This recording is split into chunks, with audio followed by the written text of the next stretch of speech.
Hello, Sagittarius, Sun, Moon, Rising, and Venus signs. Kamusta kayo? Sana po ay nasa mabuti kayong kalagayan. Welcome back po sa Star Tarot. Kung bago kayo rito, welcome din kayo. Thank you sa inyong support. I truly appreciate it. God bless you all. Sag balance. Ayan. So, for sure, no, merong mga imbalances na nangyayari sa buhay ninyo sa ngayon. Kaya iniimbitahan kayo dito na ibalik ninyo ang balanse, mag-self-care kayo, magninilay-nilay kayo, mag-meditation kayo, no? Para nang sa gayon, mag-ground muli ninyo ang inyong sarili, and with that will help you to balance, no, your life. Journey guide, Sagittarius, may travel ang iba sa inyo dito. This could be international travel, no? May mundo, may aeroplano, so definitely ang karamihan sa inyo dito siguro international travel ang gagawin. At maaring this is relocation, maaring this is change of place of residence, change of employer, change of trabaho, or baka merong overseas job opportunity, migration, yung mga ganon. So, whatever the case may be sa travel ninyo na to, you're being invited here to call on your journey guide para matulungan kayo na maging easy peasy ang pagta-travel ninyo. Maging safe and sound ang travel ninyo at makarating kayo ng safe sa inyong destination. We have past life guides, karmic lessons, and present assistance. So, meron mga past life guides kayo na nagpaparamdam. So, maybe meron na kayong mga naririnig or napipick up na mga mensahe from your past life guides, or maaring may mga signs kayo na nakikita, no? And that is your past life guides sending you a message na paparamdam sa inyo na nandiyan sila para tulungan ka. Prosperity, wow!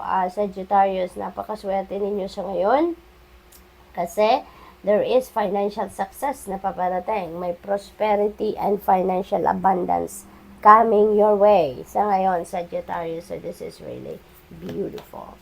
Face entanglement, emotional influence. Ayan. So mag-iingat po kayo, Sagittarius, sa mga tao sa paligid ninyo kasi maaring meron dito mga marites, marisol sa paligid ninyo that is going to try to influence, no, yung isip ninyo, influence your decision making dito, no? At mag-iingat kayo because you never know kung totoo ang sinasabi nito or hindi. Kaya make sure na ninyo yan, i-verify ninyo before you believe it, before you take action towards that. I-verify niyo muna, okay? We have conscious steps, considered action, looking forward. Ayan, so moving forward kayo din dito, no? Meron kayo sigurong bagay na gusto nyo nang gawin sa ngayon, and it feels like to me that you're going to be very cautious about this, no? About dito sa tawag dito sa gagawin ninyo. You're going to be conscious of every step, aware of every step, pagpaplanuhan, pag-iisipan ang bawat galaw ninyo. You're going to be very cautious about every step that you're going to take. Ascended masters, ayan, devoted spirits with specific intentions. So, siguro ang iba sa inyo dito nagpe-pray, nagno-novena, you know, to a specific saint, no? Yung ganon.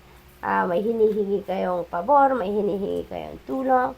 We have achievement, and there is a completion, no, na makakamit kayo.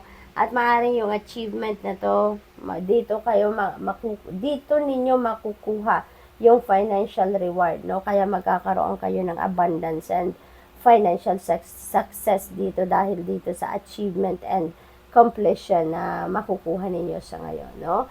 Meron kayong ma-accomplish siguro na proyekto, sa trabaho, you know, mga ganon. So, good luck to that. We have beneath the surface, there are hidden truths and something unknown na will come to light, no? So, meron ditong mga sikreto siguro that will be revealed sa ngayon, at ito'y madidiscover ninyo sa ngayon. Maaring ito yung ihahatid na mensahe sa inyo ng mga marites at parisol na ito sa paligid ninyo. We have Archangel Raguel, justice, harmony, solutions. Ayan. So, Si Sagittarius, no, justice will be served sa inyo. Siguro meron din kayong ipinaglalaban sa ngayon at makukuha ninyo ang hustisya, no?